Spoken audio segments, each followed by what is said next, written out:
Jadi ada riwayat bahwasanya iblis itu namanya di langit kedua, di langit pertama adalah di langit dunia, langit pertama adalah Al-Abid.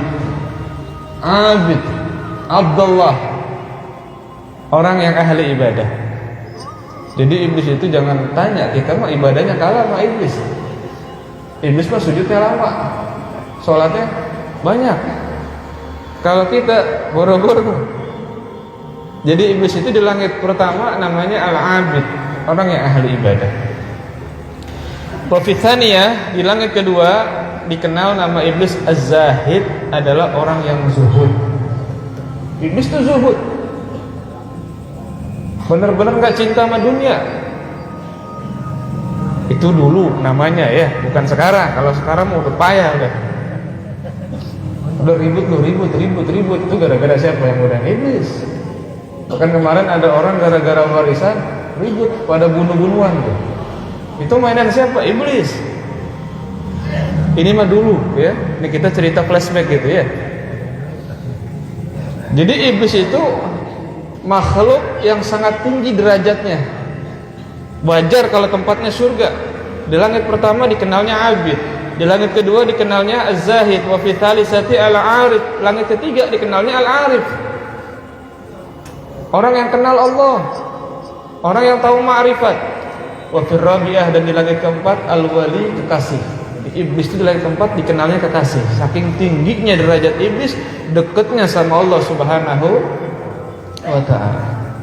Wa fil khamisah, di langit kelima iblis itu namanya adalah At-Taqi, orang yang banyak takwanya, orang yang bertakwa. Wa fi sadisah, di langit keenam iblis itu namanya Al-Khazin, penjaga surga. Wa fi sabi'ah, langit ketujuh, nama iblis Azazil. Nah, ini Azazil itu udah tinggi banget ya, udah kayak malaikat. Padahal iblis dikatakan oleh ulama minal jinni, dari bangsa jin. Tapi beda sama jin. Nah, ini kalau kita bahas masalah iblis sama jin lama lagi, nanti kitabnya ada khusus begitu ya. Intinya iblis itu diciptakan dari api, bukan dari nur, bukan dari cahaya. Tapi iblis bisa nyamain malaikat, bahkan pemimpin para malaikat. Kenapa? Karena iblis orang yang banyak taat kepada Allah. Makanya disebut namanya di langit ketujuh Azazil. Namanya wa fil lauhil mahfuz, tapi di lauhil mahfuz namanya iblis. Ini endingnya iblis.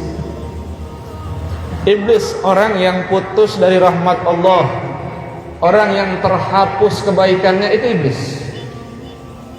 Ya, namanya iblis di lauhil mahfuz. Wa huwa ghafil an akibati amrihi, fa amrullah an yasjuda li Adam fa qala atafaddilu ali wa ana khairun minhu khalaqtani min nar wa khalaqtahu min tin. Iblis adalah orang yang lalai sebab perintah, sebab perkara dia sendiri. Ketika Allah perintahkan iblis untuk sujud li Adam, kepada Nabi Adam, ketika Allah ciptakan Nabi Adam, dulu bashar, manusia belum ada, baru dua, baru malaikat sama jin. Ya, ada sebagian atau satu kelompok dari jin namanya iblis, yang dia derajatnya sangat tinggi di sisi Allah Subhanahu wa ta'ala. Tapi ketika Allah perintahkan untuk sujud, untuk hormat kepada Nabi Adam, iblis ngomong atufaddiluhu alayya, apakah engkau lebih mengutamakan dia Adam aliyah ketimbang saya, wahai Allah? Wa ana khairun minhu, saya lebih baik daripada dia, ya Allah. Saya lebih baik, lebih bagus daripada Adam, ya Allah. Khalaqtani min nar, engkau ciptakan saya dari api, wa khalaqtahu min tin, dan engkau ciptakan dia Nabi Adam dari tanah. Ini buat kita renungannya kok ya. Jadi jangan sampai punya sifat angkuh, sombong kayak iblis. Kalau iblis aja yang namanya terkenal di langit, ahli ibadah, ahli ilmu, jangan tanya, Beb, iblis ilmunya banyak, sangat banyak. Kalau kita kadang-kadang baru hafal Alfiyah doang, Ibn Malik engkrek jasa, macam-macam tuh. Kalau Muhammad bin Abdul Maliki, ya. Atau hafal saranya dia Ibn Agil, udah engkrek jasa jalan, macam-macam, mau boleh cium tangan bolak-balik. Yes. Berarti itu orang walaupun kiai itu akhirnya, tapi sifatnya kayak iblis. Jangan harap tuh kiai masuk surga. Kenapa? Karena kiai tersebut punya sifat iblis. Iblis lebih hebat dari itu. Ilmunya lebih hebat dari itu. Kalau kita tempatnya dunia, iblis tempatnya surga dulu. Puluhan ribu tahun di surga. Kalau kita di dunia ya nggak lama ya.